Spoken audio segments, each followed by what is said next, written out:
XVI веке Мадрид из обычного города превратился в столицу. Тем самым закончился первый этап его истории, в течение которого к первоначальным военным функциям поселения добавились торговые. Во время правления Филиппа II Мадрид приобрел новое значение политического характера в связи с тем, что королевский двор обосновался в этом городе. Еще Карл V высказывал свои симпатии Мадриду.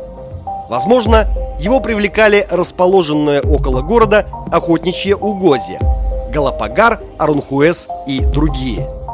Известно, что он посещал средневековый Алькасар и принял решение расширить и перестроить его. Чтобы разбить около него площадь и улучшить подземные пути, пришлось снести часть зданий. Забота о внешнем облике королевского замка, фасад которого приобрел определенное благородство форм, несмотря на то, что остальные стены сохранили свой прежний средневековый вид, породил среди богатых граждан дух своеобразного соревнования. Именно в ту эпоху в городе стали появляться первые дворцы. Причем строители заботились не только об их внешнем архитектурном облике, но и о внутренней планировке. К 1517-1556 годам относится основание многих религиозных общин, способствовавших появлению большого числа церковных зданий, в том числе известной часовни епископа Капилья дель Обиспо. В то же время в Мадриде создаются первые монументальные архитектурные сооружения.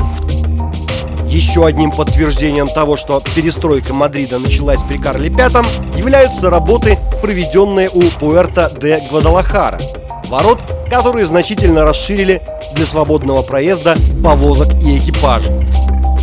До сих пор не обнаружено ни одного плана города того периода. Имеются лишь некоторые сведения о внешнем облике Мадрида конца эпохи Карла V. Речь идет о хранящейся в Венской национальной библиотеке нескольких видах Мадрида, приписываемых кисти фламандского художника Антона фон ден Вингерда и относящихся приблизительно к 1563-1570 годам.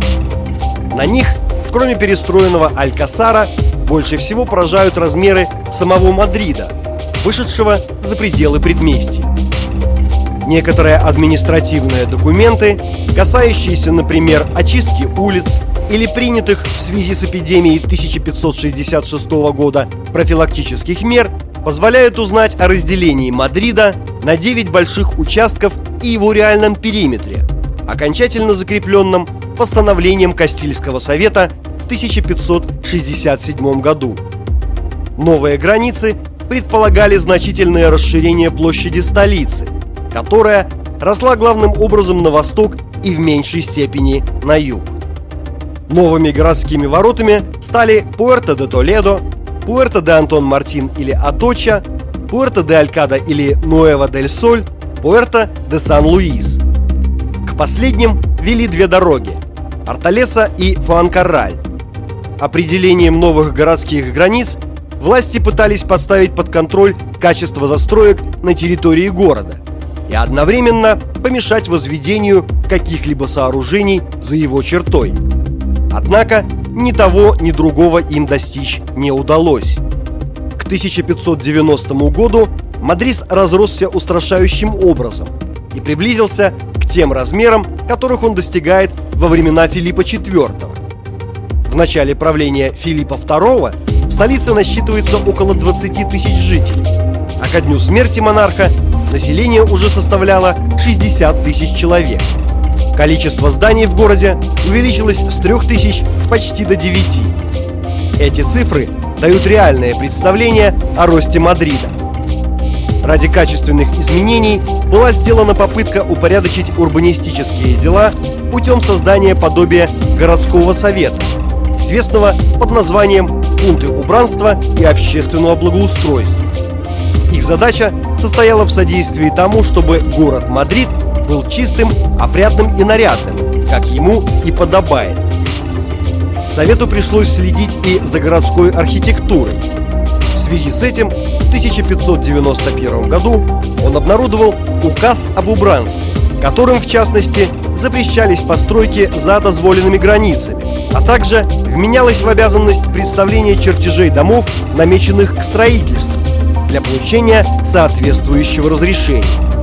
Этими мерами предполагалось избавить Мадрид от строения неприглядного вида.